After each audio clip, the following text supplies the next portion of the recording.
Olá, compactos! Olá, pessoal que acompanha o nosso canal.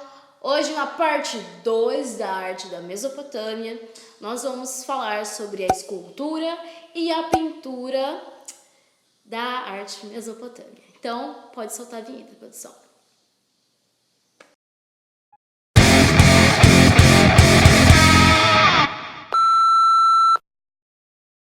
Anteriormente, no vídeo, parte 1 da arte da Mesopotâmia, eu havia dito que a escultura e a pintura tinham um papel muito mais assim decorativo em relação à arquitetura, que tinha uma relevância, uma importância maior dentro da arte da Mesopotâmia. Vamos falar aí, então da escultura primeiro. Eu vou falar primeiramente do estatuário. Mas inicialmente elas, assim como a arte egípcia, tem essa temática religiosa, então é muito mais importante que a escultura te informe como você vai seguir essa religião.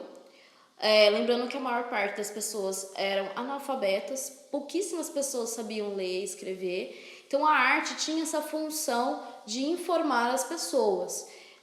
Então, assim, é muito mais importante que ela seja informativa do que realista, naturalista, que é para... Como que é aquela ação que a gente tem na arte, produção? De apreciação. A apreciação da arte, né? Então, elas tinham um objetivo além dessa apreciação, né? E como que eram as características principais dessas esculturas? Primeiramente, elas tinham um formato de cone, tá? Então, vai ter cabeça, ombro, joelho e pés, tá? E como tem a sainha, geralmente, né? Essas esculturas, essas figuras, a saia vai fazer aquele formato de cone, né? Diferente de algumas esculturas, por exemplo, da arte egípcia, que, né, nos próximos capítulos aí vocês vão acompanhar, que tinha um formato mais cúbico. É claro que a gente vai observar vestimenta, como que eram os penteados da época, né? A presença da barba nos personagens masculinos, falando personagens são os deuses.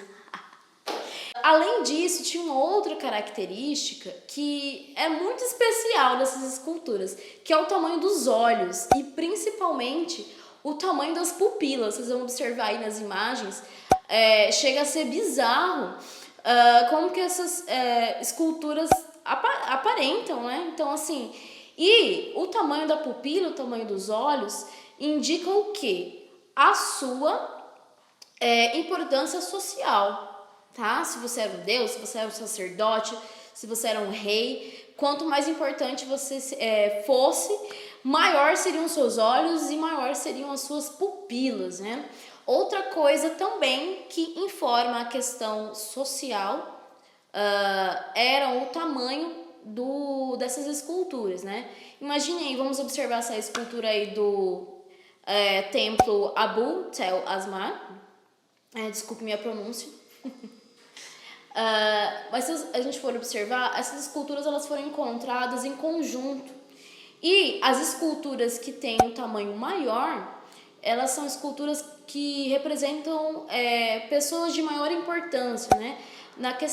No caso dessa escultura aí encontradas em Tel Asmar, elas têm o deus, tem um tamanho maior, aí vai ter a deusa, tamanho menor, e por fim os sacerdotes em tamanho menor. Eu, no caso, aí, se fosse representada, seria menorzinha, tá, gente?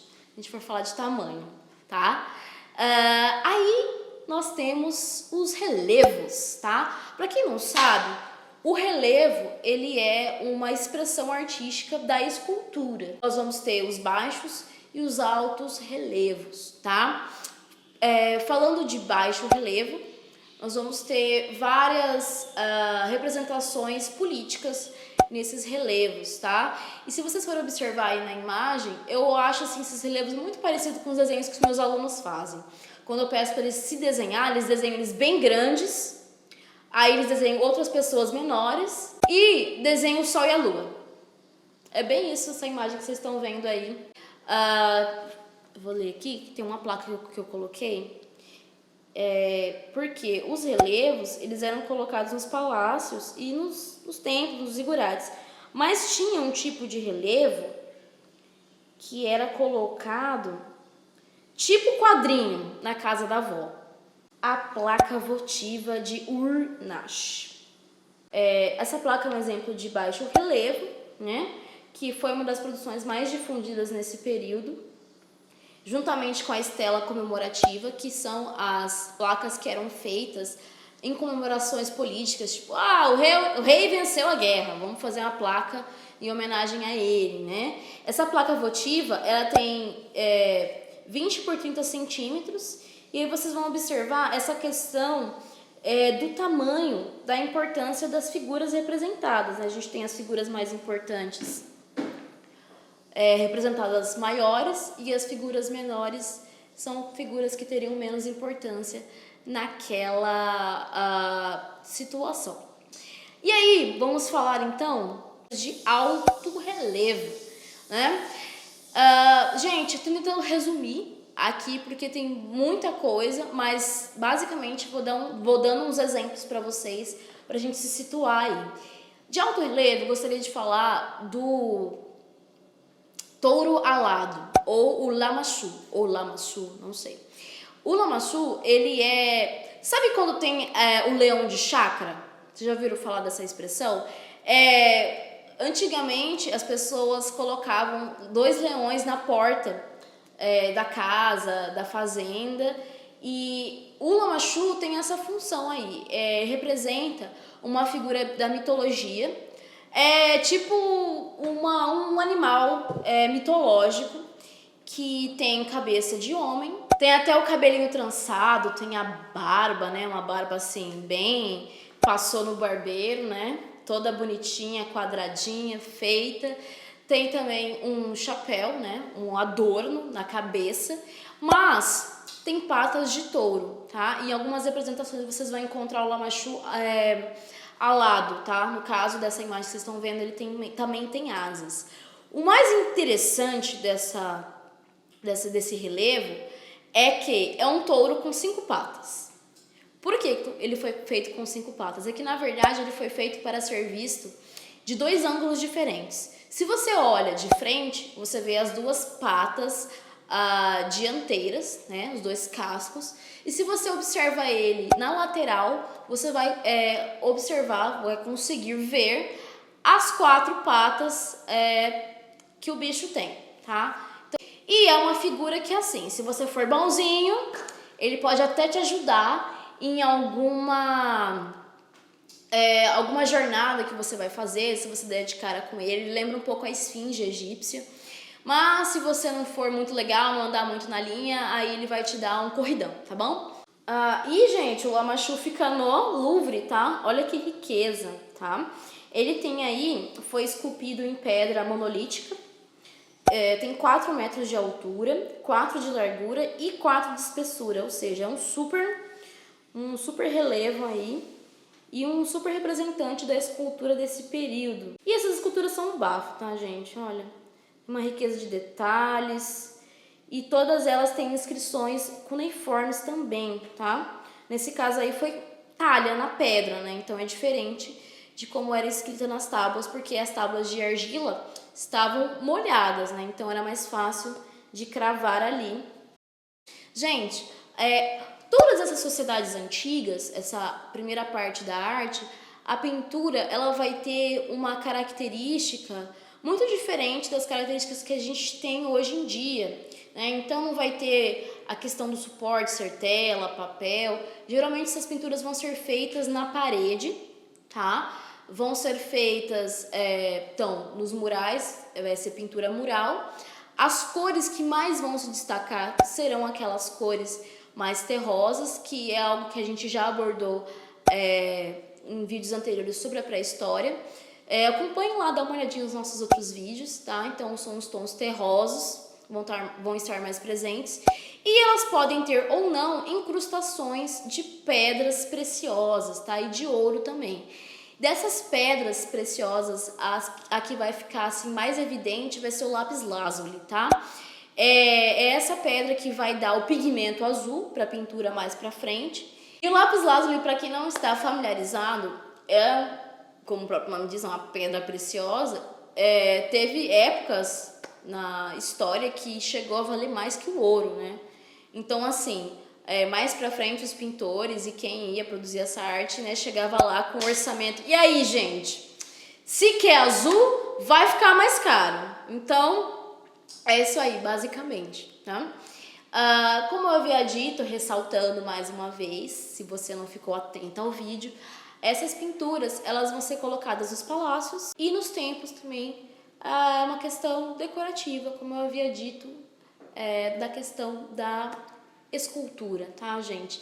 E uma coisa que é muito interessante da pintura da Mesopotâmia, que é algo que vai aparecer da arte egípcia, alguns livros colocam a arte egípcia antes e depois colocam a arte da Mesopotâmia.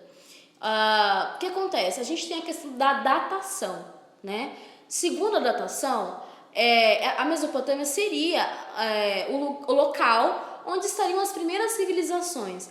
Mas essas pinturas que já foram desenvolvidas nesse período que vocês vão ver aí nas imagens, são pinturas que elas estão num período paralelo às pinturas egípcias já. Então a gente não sabe quem que influenciou quem, né? Porque elas têm algumas similaridades, são semelhantes em algumas questões. A questão da representação das figuras, importância maior, figura maior, importância menor, importância social, tá, gente? Vai ser representada menor, vai aparecer também, assim como nas pinturas egípcias. E a gente já tem aí uma lei, uma característica que vai ser fundamental na arte egípcia, mas ela vai estar presente também na pintura da Mesopotâmia, que é a lei da frontalidade. E para finalizar, calma, tem um adendo, que se a gente tem surgimento da escrita, nós vamos ter literatura. Olha que beleza, olha, vou fazer um adendo aqui no canal Compact, agora tem literatura. Sempre que eu puder, que eu achar alguma coisa interessante para colocar, eu vou trazer para vocês as histórias que foram passadas para frente da mitologia suméria, assíria, desses povos da Mesopotâmia, que é a epopeia de Gilgamesh, tá? O Gilgamesh seria o primeiro herói da história. Ele teve uma trajetória parecida com alguns heróis gregos, como Hércules, como o Teseu, Perseu, e enfrentou alguns monstros. Eu não vou contar certinho a história, mas vou indicar para vocês a leitura da epopeia de Gilgamesh. E uma das partes dessa epopeia, da história do Gilgamesh, é que tem um dilúvio na história do Gilgamesh. Então, quem influenciou quem? Deixa nos comentários, né? Porque eu falo quem influenciou quem, porque tem um dilúvio na Bíblia. E na epopeia de Gilgamesh também tem, tá? Então fica aí essa pensata para vocês para finalizar o vídeo. E para quem gosta de quadrinhos, a Marvel fez tem o Gilgamesh como herói da Marvel, vocês podem procurar aí, e tem um pouquinho das imagens para vocês darem uma olhadinha no Gilgamesh, né? Ele é bem estiloso, né, gente? Tem toda a moda, o estilo utilizado na Mesopotâmia, adornos, enfim, e tal. Espero que vocês tenham gostado desse vídeo. Não se esqueçam de se inscrever no nosso canal, lembrando que a gente está chegando a 1000 inscritos aí. Um beijo e até a próxima. Tchau, tchau.